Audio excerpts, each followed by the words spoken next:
study's ready for you guys. But we're talking about the Antichrist. So what do we know about the Antichrist? He's Russian? Who do you think? He's Ukrainian. Ukrainian? Oh, you're gonna get a. What do we know about him? How can we evaluate? I mean, Everybody will love him. okay. Now, why do we believe that?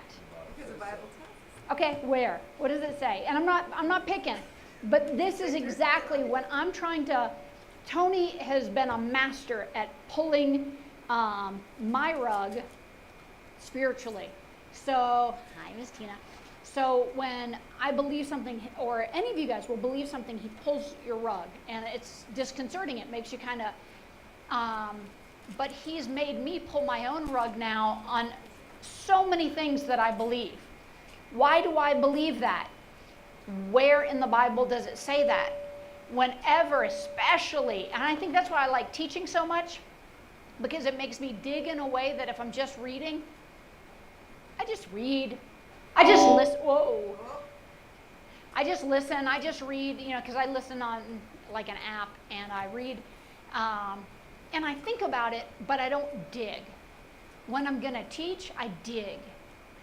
And I'm always looking for that, wait a minute, what? Wait a minute, really? Wait, where does it say that? And I'll show you guys kind of how I do it a little bit through the study guide. But where does the Bible say, and this is what I've always said, so I'm not picking on you guys. I keep saying, oh, Trump couldn't be him because everybody's going to love the Antichrist and everybody hates Trump, or a lot of people hate Trump, so it can't be him. And that's when I started getting nervous, like, ooh, could it be Zelensky because everybody likes him and everybody's kind of rallying to him, or could it be whomever? Through the years, who have they thought? Can you think of anybody that people have thought were the Antichrist? I mean, virtually. Obama. Well, he might have been. Nero. Trump. He might be. He still might be. Ronald Reagan, for those of you guys old enough to remember Reagan. Everybody thought Reagan, or a lot of people thought Reagan. But we have to have an understanding of who the Antichrist is going to be, so that we have some objective way to evaluate, could this be, I think it's a he, but we would all say him, could this person be the Antichrist? And one of the things that we always say is everyone's going to love him, which made me, because I'm teaching, think, wait, where does it say that? Let me find that passage. Let me make sure I haven't misunderstood. Generally, can you think of any, you don't have to quote the passage, but can you think of anything that would make you think that everyone's going to love him? Okay. It says, it doesn't use the word admired, but it says, there's one passage where it says, who is like the beast? Who could wage war against him? And so that makes us think, that's always made me think who is like him? Who could wage war against him? But then I started thinking, that's not necessarily being said in awe. It could just be a realization. I mean, Putin, well, sorry, you guys. I like Putin. Wait. For most of us, when we think of Putin, or we think, okay, let's say Hitler. Can we all agree that we hate Hitler? Okay, we can all agree with that. And I'm not sure about this Zelensky-Putin war, but at least with Hitler.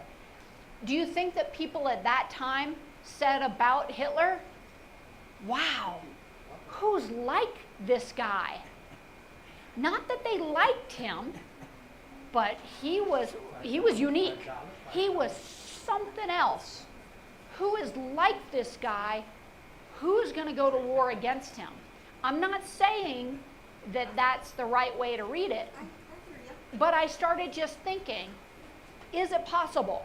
Is it possible that, I think that passage is in, and I brought my laptop just because, and I'll show you guys kind of. Is it Revelation 13:4 that says that? Ooh, I'm in Revelation 13. People worshipped the dragon because he had given authority to the beast, and they also worshipped the beast. and said, who is like the beast? Who can wage war against it?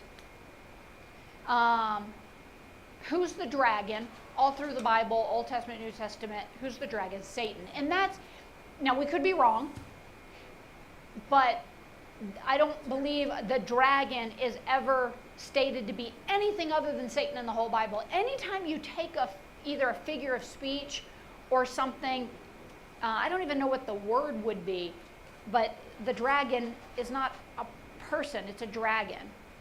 And so we're having to attribute to an animal who is this dragon, Satan.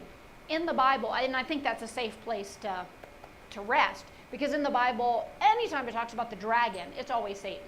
And the dragon is chained, and I mean, we have good reason to believe that. Okay, who is the beast in this? I'm not trying to trick you guys. Which one? There's two beasts. Okay, there are two beasts, and I'm looking to see if both of them are, yeah, so there's, let's just read part of Revelation 13. And I know Tony is handing out study guides, but this is a really good passage about the Antichrist, but it'll help you see why we have to be careful on how we interpret some of these passages, because they're really kind of confusing. They're not very clear. Chapter 13, verse 1. If you guys are in, where in the blue Bible is Revelation 13? What? 1224. So page 1224 if you want to follow along in the blue Bible. I'm going to read it. I only have parts of passages in here because it's a long passage. But the dragon stood on the shore of the sea, and I saw a beast coming out of the sea. And a lot of commentators say that it's important that the beast is coming out of the sea. Again, this is symbolic. Symbolic passages are hard, they're dangerous, because you're going to have 14 different people interpreting it 14 different ways. So you just have to be careful. Okay, the dragon, Satan, stood on the shore of the sea, and I saw a beast coming out of the sea. It had 10 horns and 7 heads, with 10 crowns on its horns, and on each head a blasphemous name. The beast I saw resembled a leopard, but had feet like those of a bear and a mouth like that of a lion. The dragon gave the beast his power and his throne and great authority. One of the heads of the beast seemed to have had a fatal wound, but the fatal wound had been healed. The whole world was filled with wonder and followed the beast. So they were filled with wonder, like, wow. But I guess I'm arguing for the possibility that wonder isn't so much admiration as just recognition. Like, whoa, this guy's crazy. And it may not be, but people worshipped the dragon. We'll talk about that. Worshipped the dragon because he had given authority to the beast, and they also worshipped the beast and asked, who is like the beast? Who can wage war against it? The beast was given a mouth to utter proud words and blasphemies, and to exercise its authority for 42 months. How many years? Does it say it? It. Mine specifically says him. Him. And that's funny, when I read it the first time, I stopped so that my brain could go, wait a minute, what do you mean it? But it would be consistent with the beast. You know what I mean? Because it's Generally speaking. gender. And we're going to talk about that. So you're in the what? You're in the NIV? What am I in?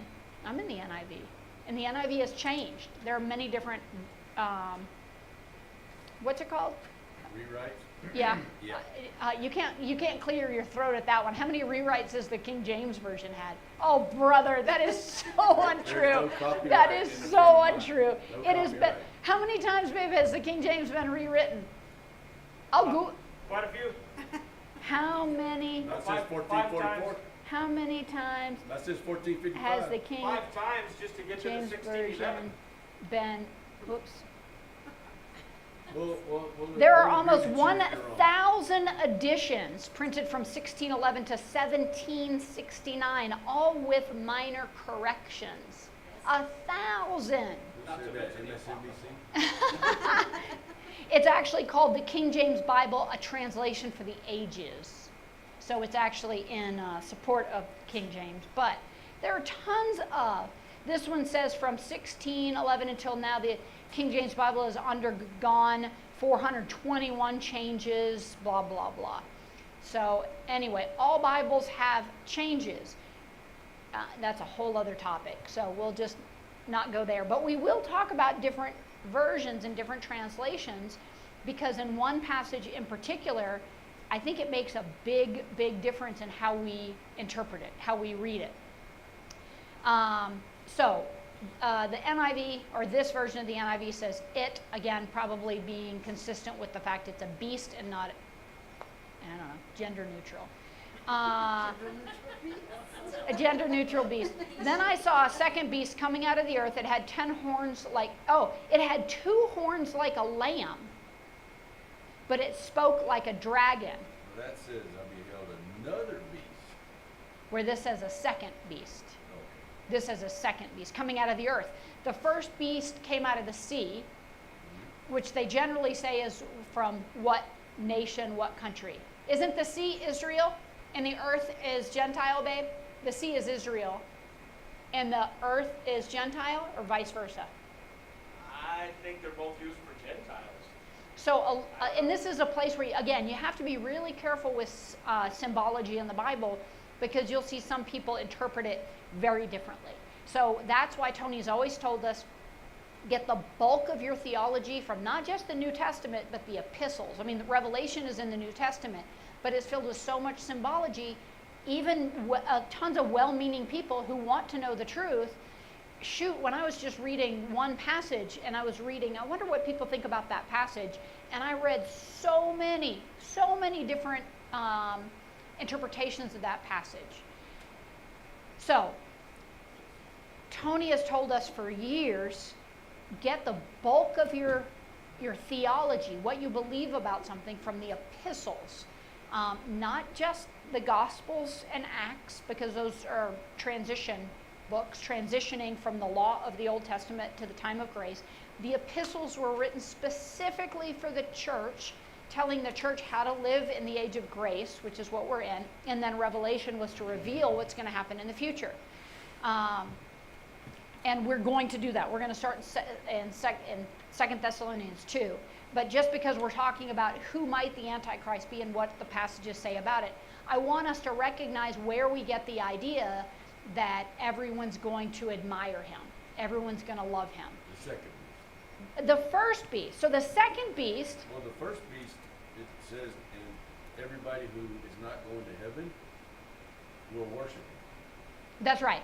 Now, so then I got into the word worship, and I looked it up. I go to Strong's Concordance online, and I look up the word worship to see what does that mean, because I was remembering in kids' church we always talk about Shadrach and Benny, Shadrach, Meshach, and Abednego.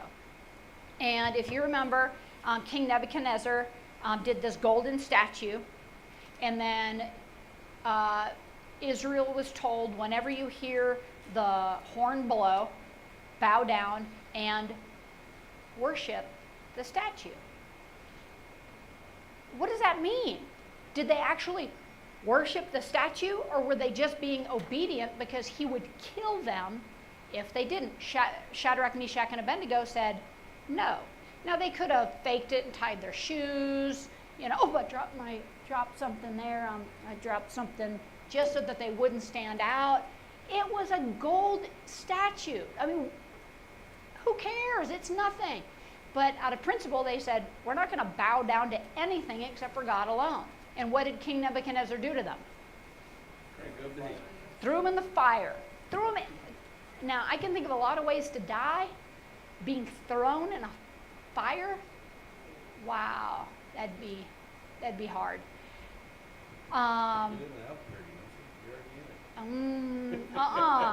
People will say, I'm not scared about hell. I already live in Albuquerque. It's 95 degrees today. Brother. Oh, brother. It's 95 degrees today. You see nothing. Look what I did to my hair. I thought she said 5 minutes. What happened? That long? You lost your hair? It He looks said better. My head was red. It looks Oh, like I didn't know that he said your head was you're red. So sweet. There you go. No, I didn't know. I would get lost in that thing. lost her. I didn't, Oh, Lord, I didn't know, that's I didn't know what you, I didn't know we were in mourning. So it does say that the whole world, everyone who's not going to go to heaven, Written in the book of Lamb's Book of Life, is going to worship him. But does that mean they're going to idolize him, love him, admire him, he's wonderful? Or does it mean they're going to bow down so that they don't get thrown into the fire, so they don't get their head lopped off? I don't know. But when I looked up the word worship, it's to kneel down, to, I'll say it wrong, prostrate yourself. Prostrate yourself. With an R. The Yeah. other one makes you go like that. I just have to pop my glove and all the guys go, yeah. All the sphincters say, what? I want to prostrate. Prostrate. Yeah. But Is that so genuflex? it means to, yes, it's to bow down. It's to, so that doesn't mean it's necessarily in the heart. It just means that they're bowing down. So I don't know. He might be all that. He might be so good. We've talked about Zelensky because, yeah. And Tony and I lately were talking about Elon Musk because we like him. I like him too. Yep. And he's really smart. He's taking control of, likely, of Twitter, so he'll be able to control a lot of information that's disseminated. But even without taking control of it, he's done what Trump did in the beginning. He's making it so that the media are talking about what he wants to talk about, and so he's controlling it, even Controlling if the he doesn't own it. narrative. So then when we were talking about Zelensky and Elon, because we were watching videos on Elon, and there's a lot to like. And so we looked up, there was a video, is Elon a Christian? He's in Africa. He's in Africa? He's in Africa. From South Africa. He's from South Africa. Oh, But he, doesn't mean he's But that Christian doesn't- or not Christian. That's like he likes blue. We're just stating a fact. Yeah. You're crazy. But if you look at it in the strictest terms, Yes. it says, the Bible would be more specific if there was a cause. For instance, it said, and all that dwell upon the earth shall worship him, whose names are not written in the book of the life of the Lamb, slain from the foundation of the world. If this was not a voluntary act, the Bible would say, and all that dwelled upon the earth were caused to worship. I don't know. I found passages, and that's the thing that's so hard about prophecy. I found passages looking at the Antichrist. I think these are in Daniel. We might even come across them, where it talked about, and this is one of the reasons I started wondering. It talked about nations from the north and nations from the south going to fight him. They weren't worshiping him. They weren't following him. They were going to fight him. And I thought, wait, I thought everybody loved him.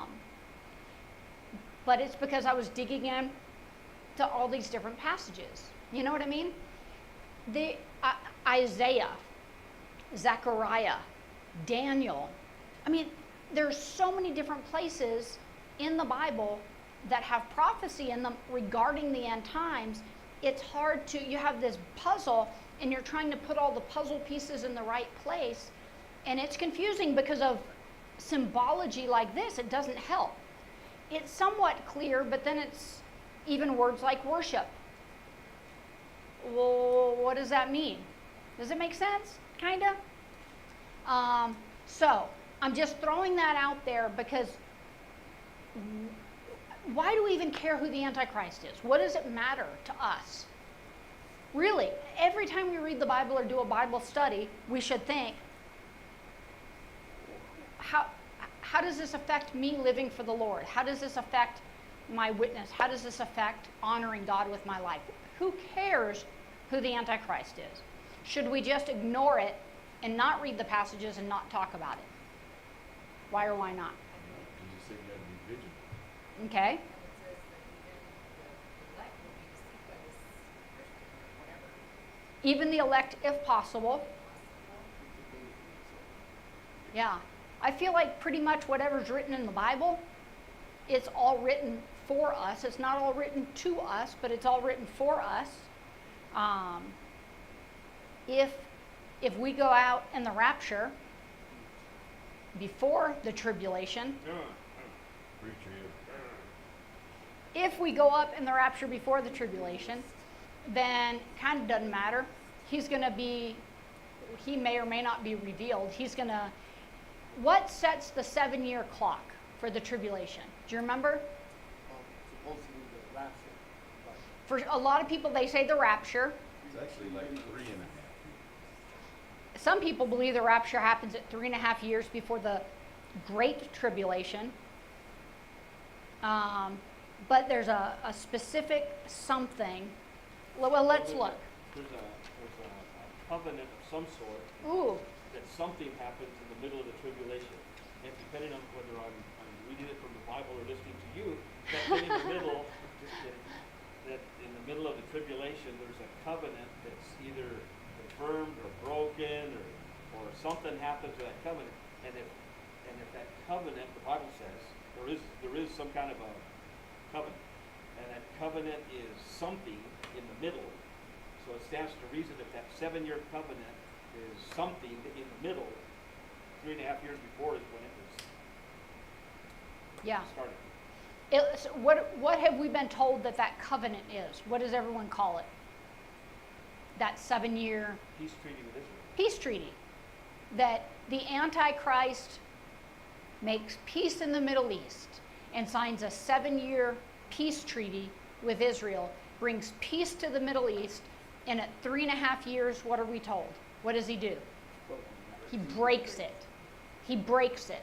We're going to look at that passage because I'm not sure that happens. It might. But I fear that we get so dogmatic we either get dogmatic or lazy. I mean, those are kind of two different ends of the spectrum.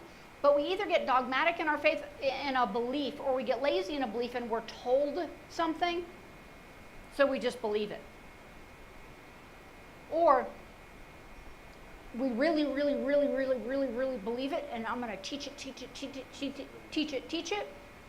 And it's hard to break out of that mold and consider alternative views. If we're here during the tribulation, well, shoot, it seems to me it'd be good for us to be able to recognize him. God gave a description of him, many descriptions of him for a reason. So it'll be good for us to try to recognize and stand against him. You know what I mean? Okay, so let's look at these passages.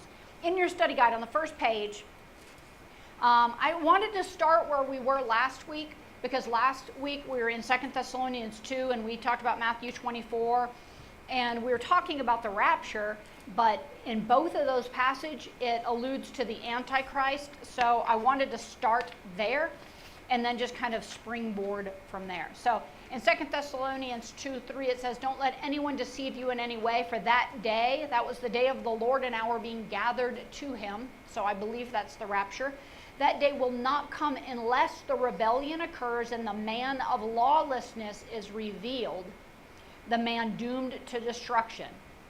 I believe that's the Antichrist. Verse 4 pretty much nails it down that it's the Antichrist. "He will oppose and will exalt himself over everything that is called God or is worshipped, so that he sets himself up in God's temple, proclaiming himself to be God." And I made it blue because we'll see that in other passages. You guys know how I did with the rapture, like a transparency where I see, okay, the last trumpet of God. Where else does it talk about the last trumpet of God? Same thing with him setting himself up in God's temple, proclaiming himself to be God, which is other places called the Abomination of Desolation. Okay, where else does it talk about that? And then I get those different passages so that I can learn more about him here and then learn more about him here, and these two line up, but I learned a little more about him here than I would have in either passage. Kind of like the Gospels. The Gospels are almost like, like Tony has said, 4 different guys watching a traffic accident from 4 different corners. One guy's up in a building, one guy's working on the lights right where the accident happens, one guy's a block away, and they all see the same accident and they all give an accurate depiction, but they're all from their own points of views and their own vantage points. So you read a passage in Mark, and then you read the same passage in Luke, and they're a little different. Well, that doesn't mean they're inconsistent. That just means, okay, you have this, and these are consistent, but ooh, I didn't know that it was on a Tuesday, and oh, I didn't know that it was right after lunch. And you can build more, put more pieces in of the puzzle together, if that makes sense. Okay, Matthew 24:15, we talked about that one as well. So when you see standing in the holy place, the abomination that causes desolation spoken of through the prophet Daniel, let the reader understand, for there will be great distress unequaled from the beginning of the world until now, and never to be equaled again. The great tribulation. Well, any one of us reading that would, what's the abomination of desolation? I don't know. Doesn't say right there what the abomination of desolation is. But Jesus himself said, spoken of through the prophet Daniel. So let's go to Daniel and find where it talks about the abomination of desolation. That's at least in a couple of different chapters in Daniel.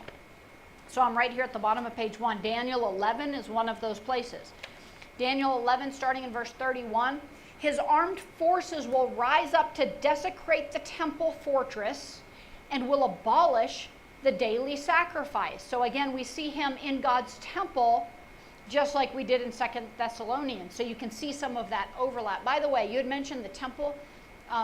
Babe, maybe from what I read, when the Bible talks about the temple, it's the temple building and the temple grounds, the temple area. So sometimes when it's talking about the temple, it's not necessarily talking about the temple building. It could be the temple, just the ground, just the dirt where the temple was.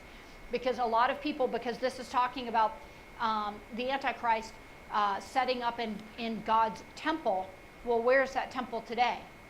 It doesn't exist. So people say, well, the temple in Jerusalem has to be rebuilt. And so all this news about the temple in Jerusalem being built, well, what's on the temple, where the temple in Jerusalem used to be, what's there now? The Muslim dome. Yeah. So it's like, well, this can't happen as long as that's there. So then some Jewish scholars say, oh, no, it's so many feet away from the rock, and it could be. Other people say the temple, sometimes it's referring specifically to the building, and other times where Jesus was clearing out the temple, it wasn't inside the temple he was clearing out, it was where the money changers were outside of the temple, the courtyard. So it doesn't necessarily have to mean the building. And that's, again, it's something fascinating about Bible study, but it's not like God's trying to trick us, but a word can have more than just the face value meaning, like the temple. Anyway, Daniel 11:31. His armed forces will rise up to desecrate the temple fortress and will abolish the daily sacrifice. Then they will set up the abomination that causes desolation. It doesn't really say what that is there. But continuing on in verse 36, the king will do as he pleases. He will exalt and magnify himself above every god, and he will say unheard of things against the God of gods. Again, looking at the transparencies, that Daniel 11 passage sounds very much like the 2 Thessalonians 2 passage, where it says he'll exalt himself over everything that is called God or is worshipped, so that he sets himself up in God's temple, proclaiming himself to be God. And this specifically is talking about the abomination that causes desolation that's in Matthew 24. So by looking at different passages and putting these transparencies on top of each other, you can get a bigger and better picture. He will be successful. Yes. Daniel 7:14. Tell me. And there was given him dominion and glory and a kingdom, that all peoples, nations, and languages should serve him. His dominion is an everlasting dominion which shall not pass away, in his kingdom that shall not be destroyed. Of course, if you keep reading all the way to 27, it says the judgment came and the kingdom was taken away The from last thing you said, though, sounded like Jesus. It didn't sound like the Antichrist. Having an everlasting kingdom, an everlasting... If it was Jesus... Where are then you, Daniel 7 what? 7:14. If it was Jesus, then he wouldn't say, I, Daniel, was grieved in my spirit, in the midst of my body, and the visions of my head troubled me. He was given authority, glory, and sovereign power. All nations and people of every language worshipped him. His dominion is an everlasting dominion that will not pass away, and his kingdom is one that will never be destroyed. Maybe that's No, how- no, no, maybe 'cause that's in how you verse perceived it. In verse 13 it says, in my vision I looked, and there was one like the Son of Man. Like. Coming down from the clouds of heaven, he approached the Ancient of Days, and it was led into his presence. I think that one's Jesus. Then it would say, one called. Well, in verse 11, then I continued to watch because the boastful words the horn was speaking. We read the passage in Revelation 13 about the 10 horns. In Daniel 7 here, just going back. While I was thinking about the horns, there before me, this is verse 8, there before me was another horn, a little one, which came up among them, and 3 of the first horns were uprooted before it. If you remember, the horns were kings. Four. For what? I think with There it, were 4 kings. Are you talking about in Daniel 7? Yes. There were four kingdoms, I came 4 near, great beasts. it says I came near to one of them that stood by and asked him the truth of all this. So he told me and made me know the interpretation of the things. These great beasts, which are 4 kings which shall arise out of the earth. Okay, so this is going to be interesting. So he told me the interpretation of these things. The 4 great beasts, are 4 kings that will rise from the earth. But the holy people of the Most High will receive the kingdom and will possess it forever. I wanted to know more about the meaning of the 4th beast. This is in Daniel 7:19. I wanted to know the meaning of the 4th beast, which was different from all the others and most terrifying, with its iron teeth. Iron curtain? Iron teeth. I had to throw that in there. And bronze claws, the beast that crushed and devoured its victims and trampled underfoot whatever was left. I also wanted to know about the 10 horns on its head, and about the other little horn that came up, before which 3 of them fell. The horn that looked more imposing than the others, and who had eyes and a mouth that spoke boastfully. As I watched, this horn was waging war against the holy people and defeating them, until the Ancient of Days came and pronounced judgment in favor of the holy people of the Most High, and the time came when they possessed the kingdom. 23, verse 23, he gave me this explanation. The 4th beast is a 4th kingdom. So instead of a king, a kingdom that will appear on the earth. It will be different from all the other kingdoms and will devour the whole earth, trampling it down and crushing it. The 10 horns are 10 kings who will come from this kingdom. So the 10 horns are 10 kings that will come from this kingdom. After them, so after the 10, he's not one of the 10, after them, another one will arise. He's called the small horn, different from the earlier ones, and he will subdue 3 kings. He will speak against the Most High and oppress his holy people and try to change the set times and the laws. The holy people will be delivered into his hands for a time, times, and half a time. And when you look at that in obviously that, for any one of us who just speaks English, what does time, times, and a half a time mean? I don't know. So you have to look at other places where, and again, you can compare Daniel to the book of Revelation and you can see how many days it is, but it's 3.5 years. So that's looking at the halfway point. And again, we have other passages to support this of the tribulation. And that's why a lot of people, and it may be a peace treaty, we're going to talk about this, it may be a peace treaty because he's only given power for 3.5 years over Israel at least. Now that doesn't mean he doesn't have power over the whole world in general, but he's given power specifically over Israel, the time of Jacob's trouble, for 3.5 years. So that's why a lot of scholars, even though it doesn't say specifically it's a peace treaty, they think it must be a peace treaty because he wasn't given authority over Israel for 7 years. So maybe there's a peace treaty, then he breaks it, and then he crushes them. Then he has authority over them. I don't know that that's the case, and we'll talk about that. But the court will sit and the power will be taken away and be completely destroyed. Then the sovereignty, power, and greatness of all the kingdoms under heaven will be handed over to the holy people of the Most High. His kingdom, Jesus, will be an everlasting kingdom, and all the rulers will worship and obey him. This is the end of the matter. I, Daniel, was deeply troubled in my thoughts, and my face turned pale as I kept the matter to myself of this beast. That's in Daniel 7. We're not even talking about Daniel 7. But he brought it up, so we talked about Daniel 7. But it's a good passage. But it shows how you really have to look at the Bible as a whole. And that's crazy when you think of these books were written by totally different authors, sometimes hundreds, over a 1,500-year period, and they all gave it from their own different perspective, and one doesn't make sense necessarily on its own, and then you have another one. It's crazy.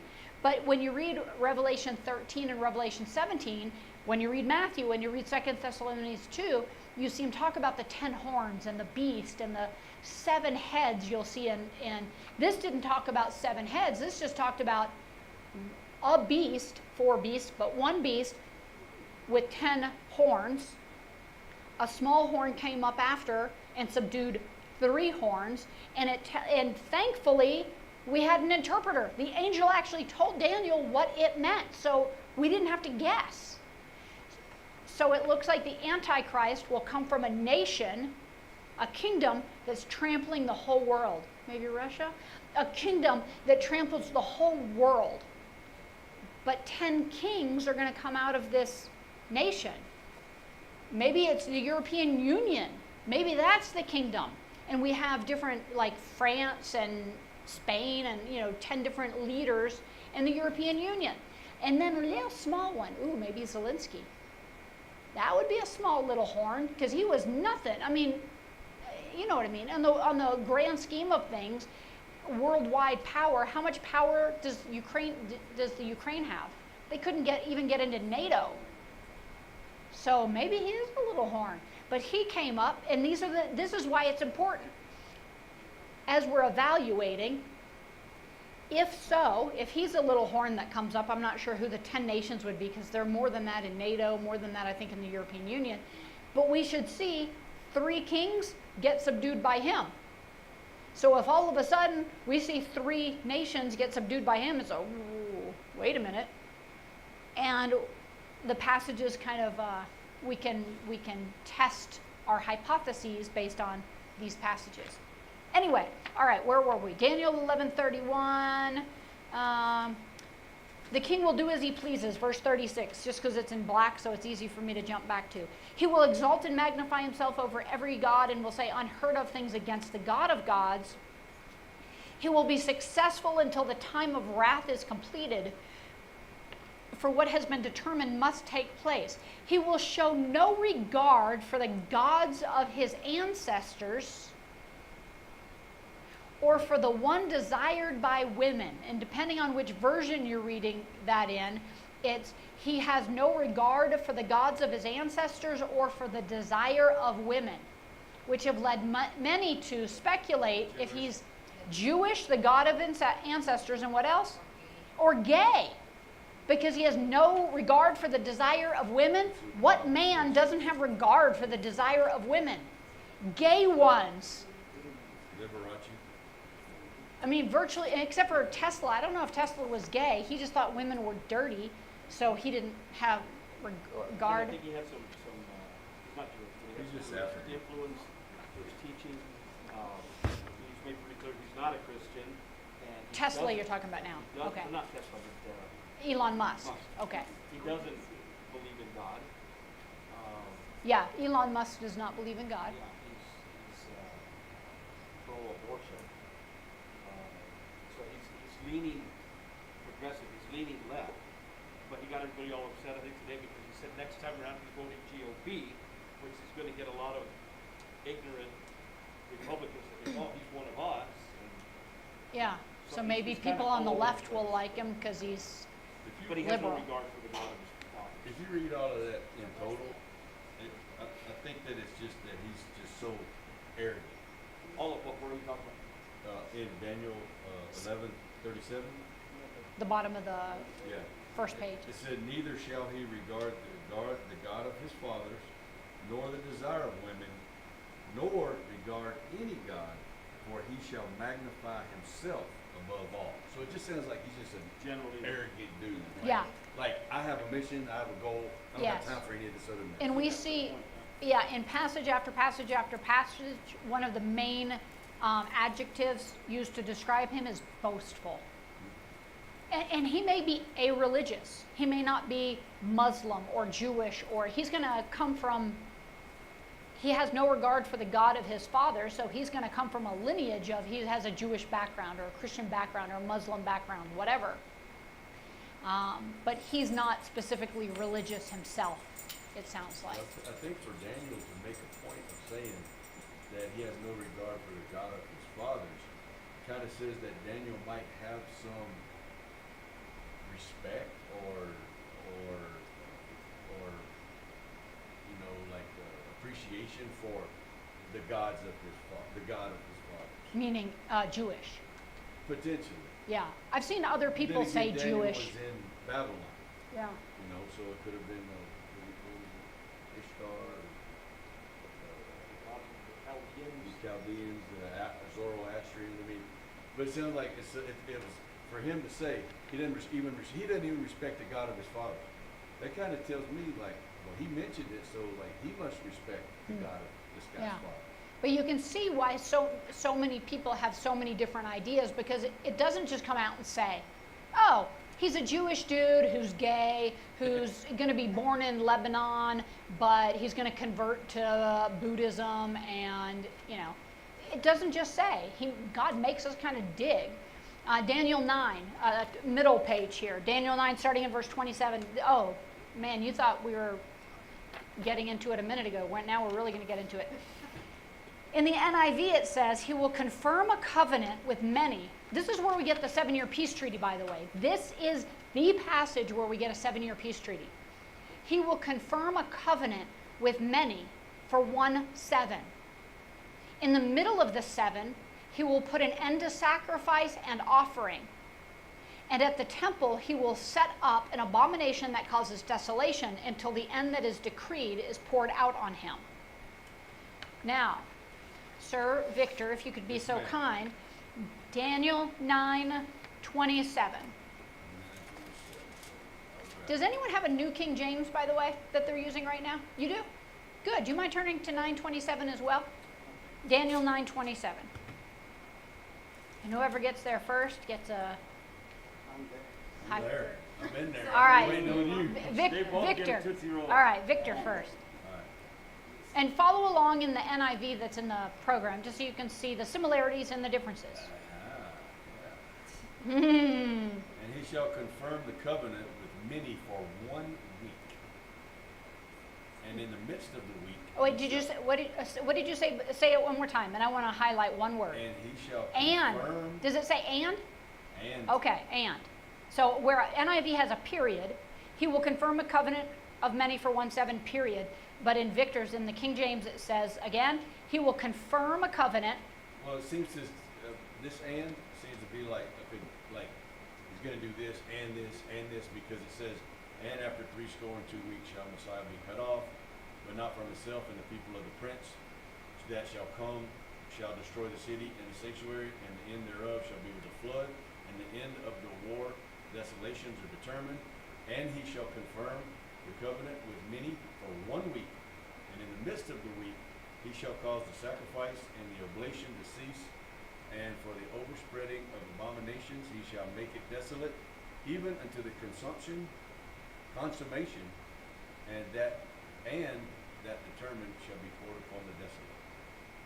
Is that clear? No. No, it isn't.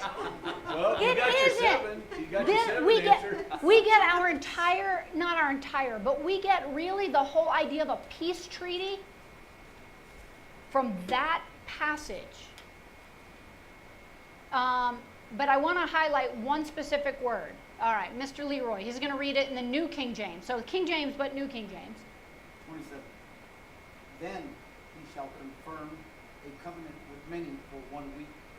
But in the middle of the week, he shall Wait, bring- wait.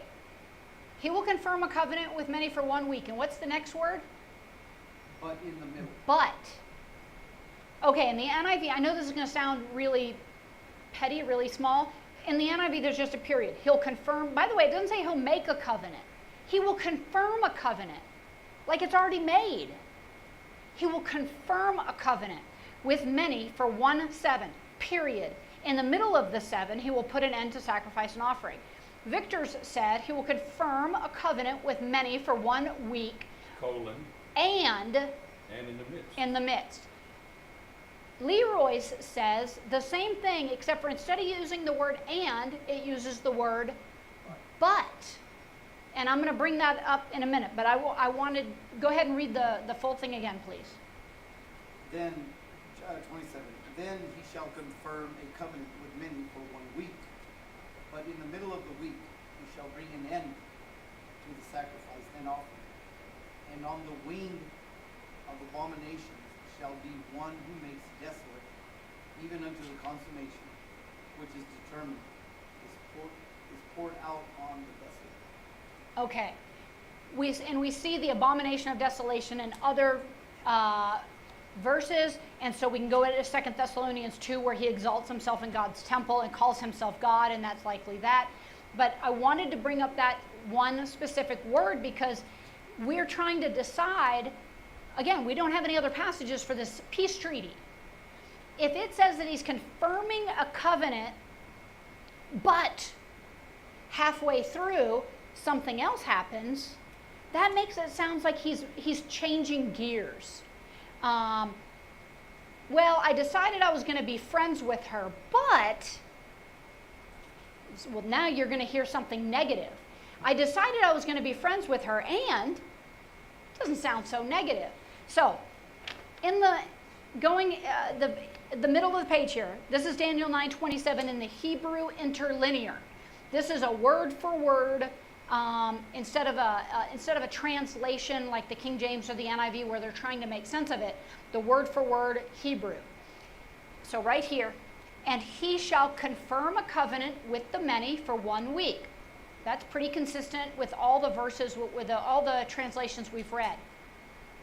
And, not but, and in the middle of the week, a desolator shall make the sacrifice and the offering to cease, and make abominations on an edge, even until the end.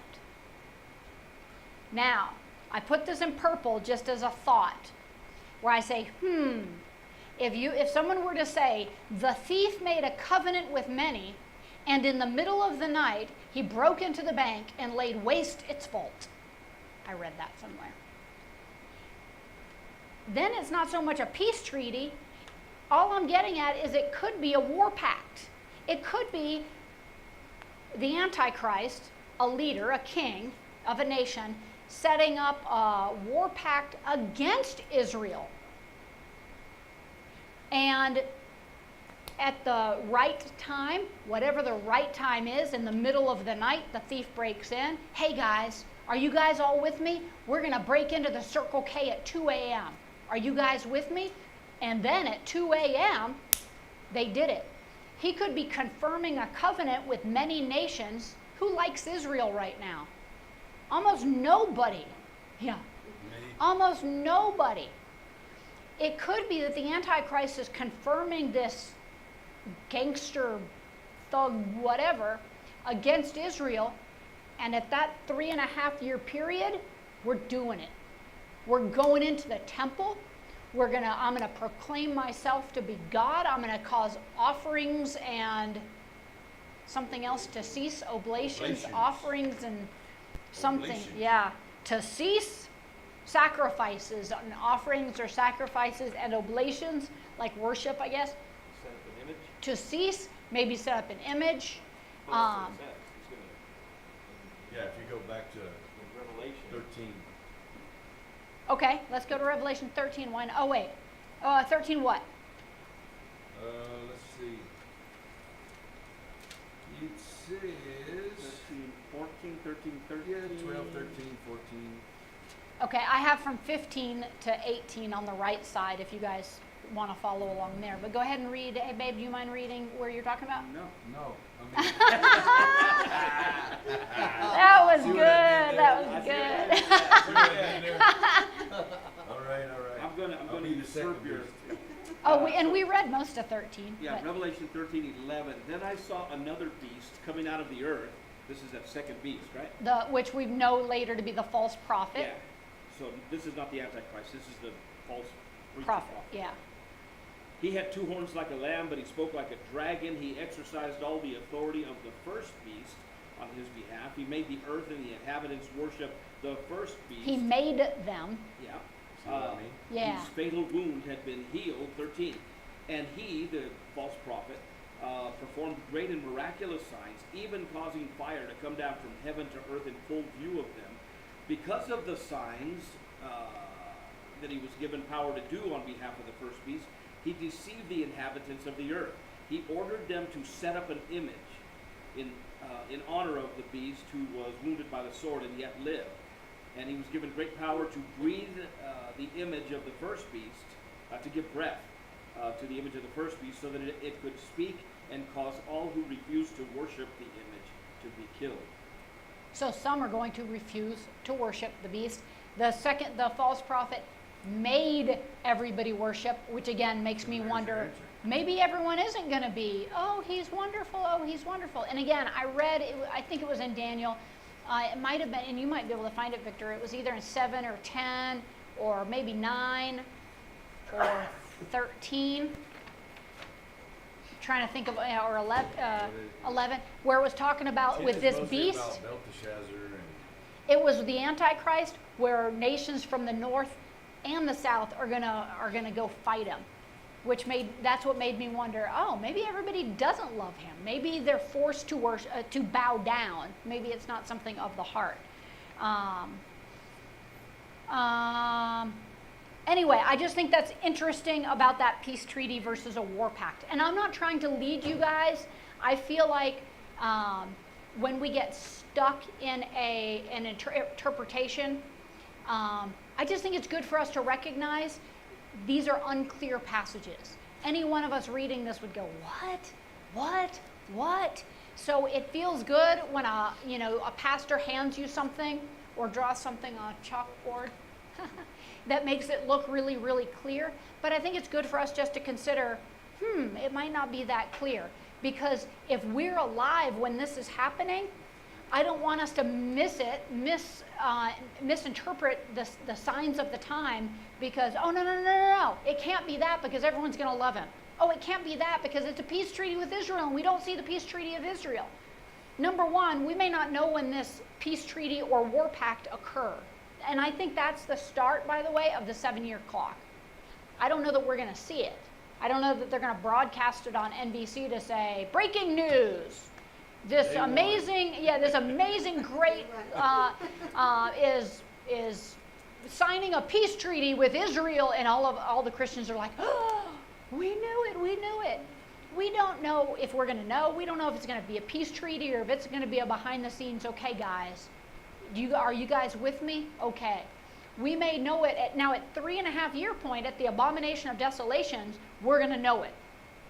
Now, whether it's a physical temple or if it's on the temple grounds, but when someone stands up and claims to be God and it's not him, then I don't think we could miss it.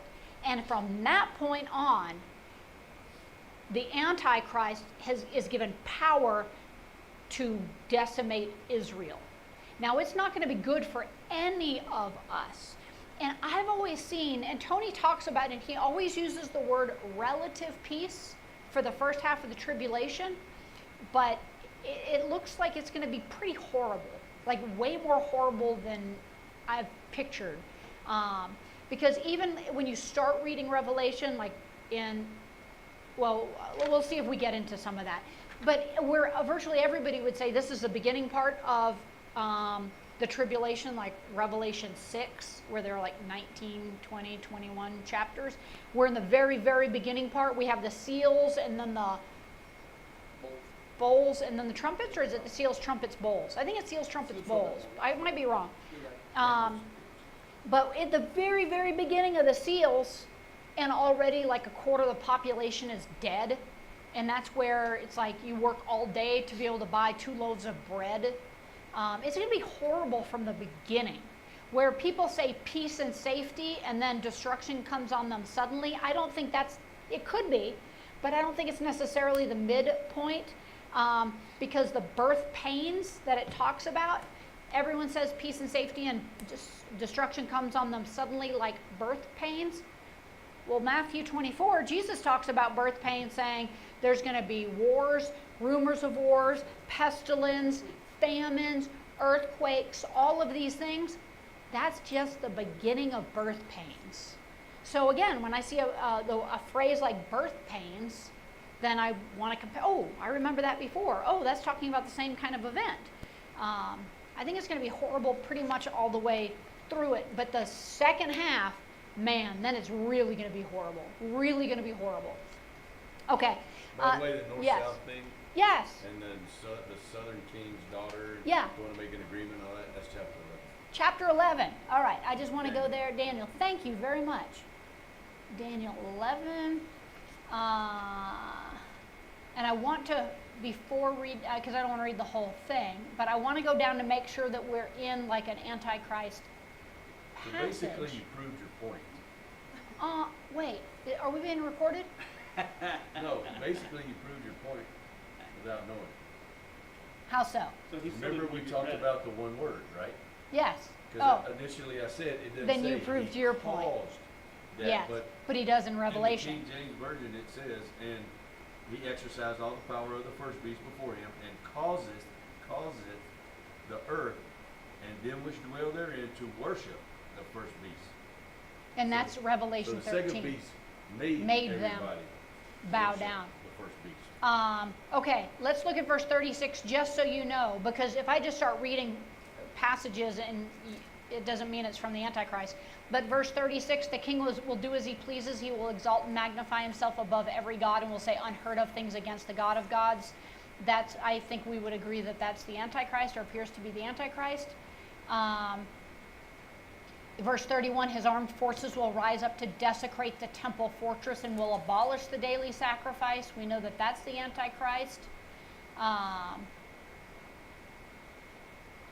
Well, shoot, even just look, and we can keep going back. But verse 29, just so we're not going back too far. At the appointed time, he will invade the south again, but this time the outcome will be different from what it was before. Ships of the western coastlands will oppose him. And he will lose heart, and then he will turn back and vent his fury against the Holy Covenant. So these are western coastlands opposing the Antichrist. Jump back up to the next chunk, verse 25. With a large army, he will stir up his strength and courage against the king of the south. The king of the south will wage war with a large and very powerful army, but he will not be able to stand because of the plots devised against him. Those who eat from the king's provisions will try to destroy him. His army will be swept away, and many will fall in battle. The two kings with their hearts bent on evil will sit at the same table and lie to each other, but to no avail, because an end will come at the appointed time. The king of the north will return to his own country with great wealth, but his heart will be set against the Holy Covenant, blah, blah, blah. If you keep going back, it looks like with this Antichrist, people are at war against him. Kings from the south, kings from the north, kings from the western coastland. The false prophet who has horns like a lamb. Are lambs generally peaceful creatures? Generally. But he speaks like a dragon. I think it said in 13, he speaks like a dragon. So he looks good. You know how the Bible says that that false prophets are wolves dressed in what? Sheep's clothing. They look good. They're generally, which makes it more likely it is going to be like an Elon Musk or a Zelensky or somebody that most people like. They look good. The Bible talks a lot about him being boastful and that he likes to use flattery. Do people like to be flattered? Oh yeah. Oh yeah. And he's going to be But he's going to be a flatterer. attractive. I don't know. To men. Or Sorry. I don't know. I mean, is that what you're saying? But I don't know. I don't know. I Okay. We're running out of time. Antichrist out there. Oh, brother.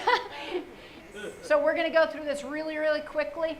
These are things that seem, I put all caps seem and clear in quotes because nothing is entirely clear, but at least consistent. Going from Daniel to 2 Thessalonians to Matthew to Revelation, these things seem consistent. Number one, he will desecrate God's place. I don't think we need to go over that again, but you can go through those passages. He will desecrate God's place. These are things that we should look for when we think, ooh, could this guy be the one? Number two, he will deceive the public. Tony read in Revelation 13, all these false signs and wonders will deceive the people who are watching, the whole earth. 2 Thessalonians says, the coming of the lawless one will be in accordance with how Satan works. He will use all sorts of displays of power through signs and wonders that serve the lie, and all the ways that wickedness deceives those who are perishing. They perish because they refuse to love the truth and so be saved.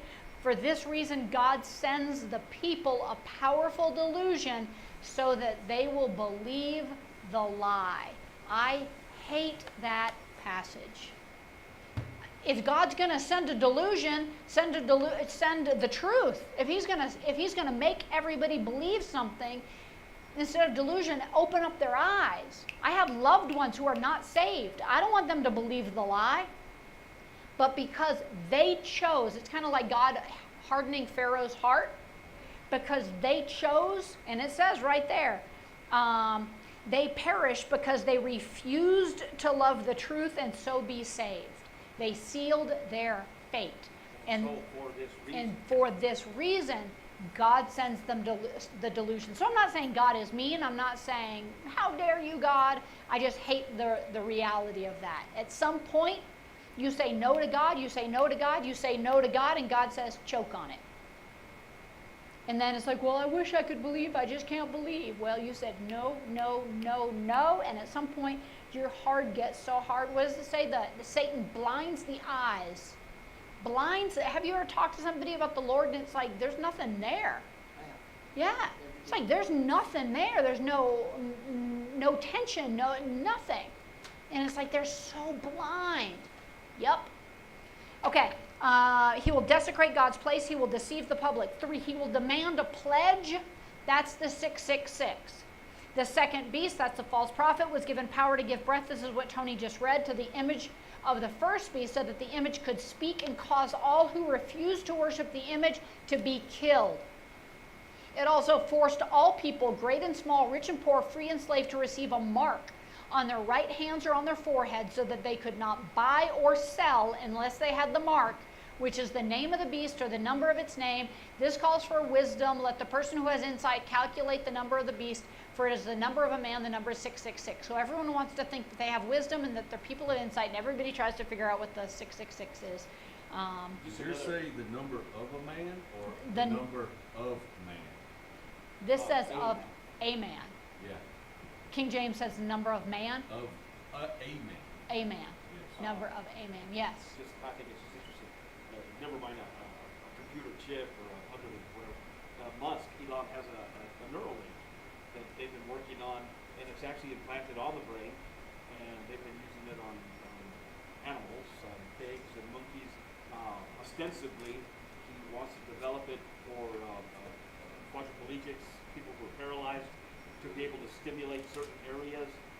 They think they're going to be able to make it so that people who are blind can see with this computer chip that's implanted on the brain.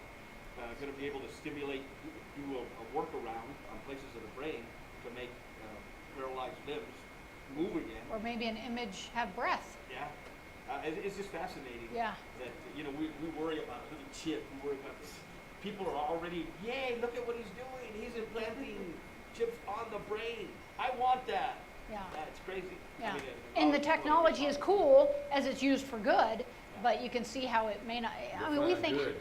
yeah, and how do you give breath to an image? People are Well, pretty self-centered. maybe. They think whatever benefits them. Yeah. So he will demand a pledge. He will destroy God's people. If we live through the tribulation, we probably won't live long. Yeah. Revelation 6:9, when he opened this is Revelation, this is the beginning of Revelation. The beginning. The seals, trumpets, bowls. This is the seals. When he opened the fifth seal, I saw under the altar the souls of those who had been slain because of the word of God and the testimony they had maintained. They called out in a loud voice, "How long, sovereign Lord, holy and true, until you judge the inhabitants of the earth and avenge our blood?" Then each of them was given a white robe, and they were told to wait a little longer until the full number of their fellow servants, their brothers and sisters, were killed just as they had been. Then the next chapter, chapter 9, after this I looked, and there before me was a great multitude that no one could count, from every nation, tribe, people, and language, standing before the throne and before the Lamb, and they were wearing white robes and holding palm branches in their hands. These were those who had come out of the great tribulation. They have washed their robes and made them white in the blood of the Lamb. More than people can count are going to be murdered, going to be killed during this time of tribulation. And that's going to be those, if we're here, that's going to be us. That's going to be us. So again, that's one of the reasons it's important to think about this instead of saying, "Oh, I'm not going to worry about it, I'm going up in the rapture." You don't know. You don't know when it might be. And 5, he will devastate our population. Again, just in 6, I won't read the whole thing. You can go through it, but these were the 4 horses. This looks like the very beginning of the tribulation. That's a whole other topic, but already it's going to be devastating. If you look at verse 8, I looked, and there was before me a pale horse. Its rider was Death, and Hades was following close behind him. Hades is the grave. They were given power over a fourth of the earth to kill, by sword, famine, and plague, and by the wild beasts of the earth. Just for perspective, I know we tend to be skeptical about COVID death numbers, but I think we'd all agree that a lot of people, at least we've been told, a lot of people have died from COVID. A lot of people. I did the numbers, and it's less than 0.1% of the population has died. Can you imagine 25% of the population just in the, maybe not the first half of the tribulation, I don't know, because even the seals, the trumpets, and the bowls, whether they happen like seals and then trumpets and then bowls, or whether it's seals, trumpets, and bowls, I don't know. That part's surprisingly confusing also. So, all right, cool. So these are the things that I think we can at least be pretty sure about him. He will desecrate God's place. He will deceive the public. He will demand a pledge. He will destroy God's people, and he will devastate our population. So red, white, green, and black. That sounds like a Muslim colors. Where did you see red, white, green, and black? 4 horses. Oh, the 4 horses? Red, white, green. I don't remember a green horse. I think you're making it up. Red, white. The word that they translate pale from Pale. in Greek is Yeah. green. Green. I don't know. I don't know. All right, let's pray. Lord Jesus, thank you for your word. God, thank you that we can stretch. We can struggle. It forces us to dig in during those confusing passages to try to figure out what you want us to know. Help us not become arrogant. Help us not become too set in our ways and our beliefs, understanding that it will become more clear, certainly, as the events unfold. But help us be humble, help us be wise, but more than anything, help us be willing to do anything by our life or by death to honor you, to glorify you, and to tell others about you before it's too late. We love you, Lord. Please bless this church. In your name we pray.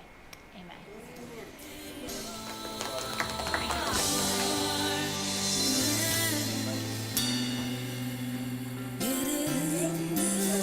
How do you put up with these people? Put up with these people.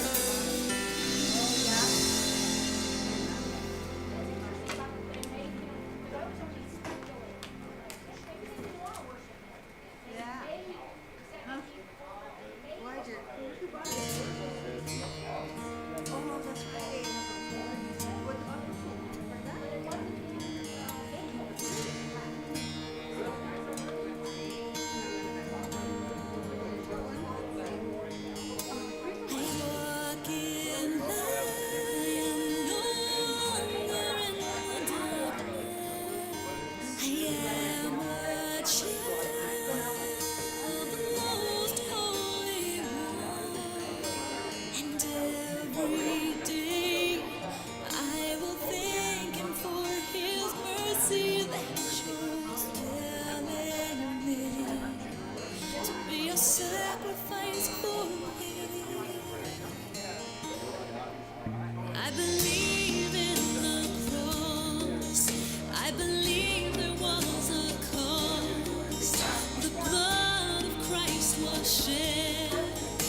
changing me.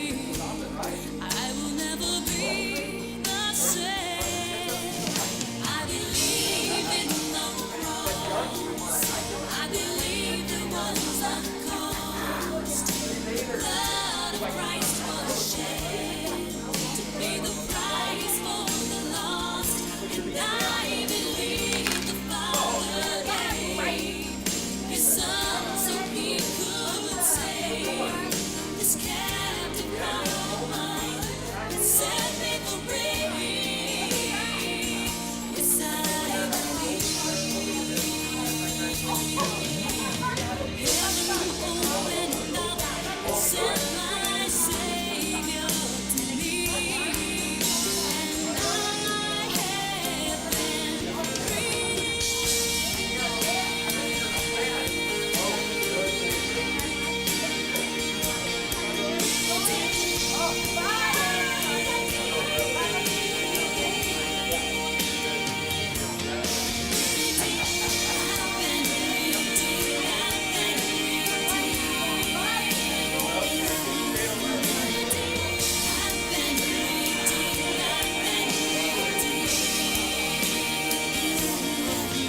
I believe in the cross.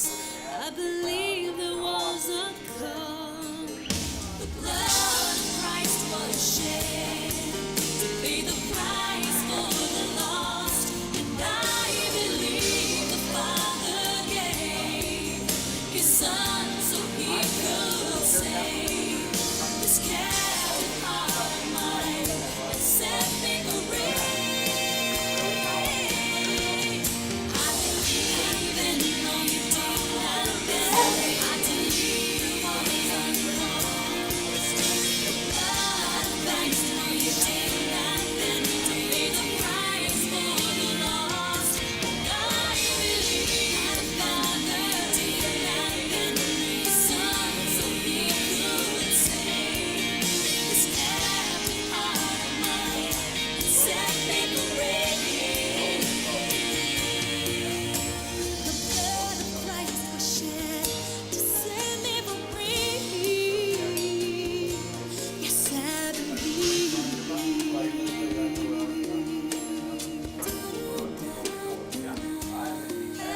I've been free. I've been redeemed.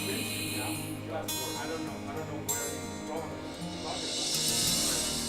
or just been, yeah, I understand what you're saying, but there's a theological school of thought that, you know how Lawrence was really good about trying to, let's just see what the Bible says. What's the thing is? What's the thing is? What's the thing is? That's what.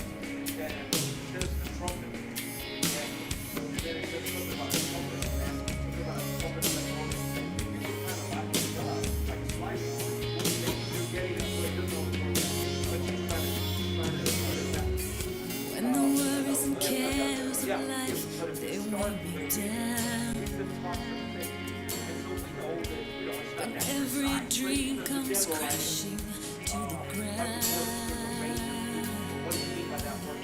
When the tears have all run dry and there's nothing left to cry. In the quietness, I hear you calling me. I feel you drawing me. And I run into the open arms of love. I long to dwell in the presence of my God. My soul finds rest in the shelter of your wings.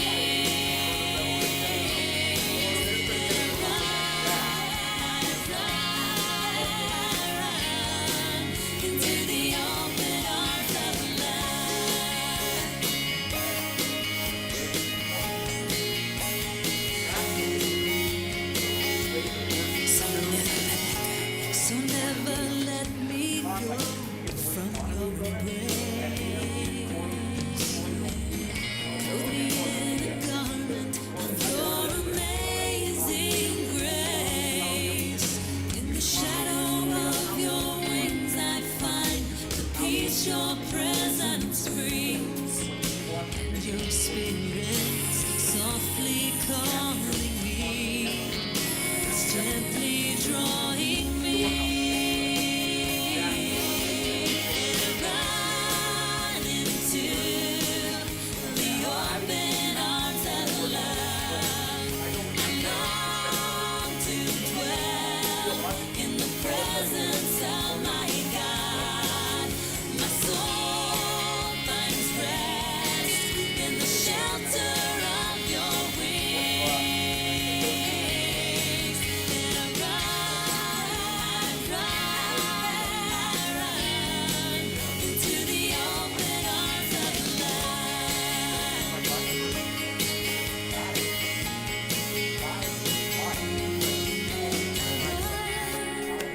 The shelter of the Most High will abide in the shadow of the Almighty. He will cover you. To dwell in the presence of my God. I run into the open arms of love. I long to dwell in the presence of my God. My soul finds rest in the shelter of your wings. And I run into the open arms. I run into the open arms. Into the open arms of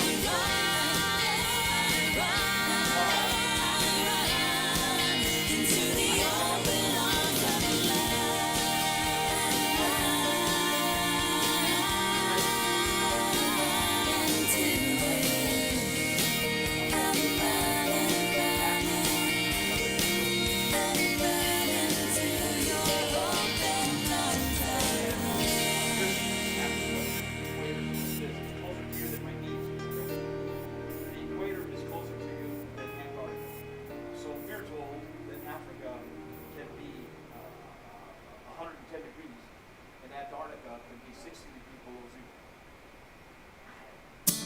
Everybody's got a story to tell.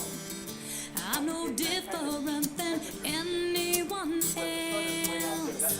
And the pages of this child testify that it's you who gives me life. The longer that I live, the more I realize I owe everything to you. Even though at times my strength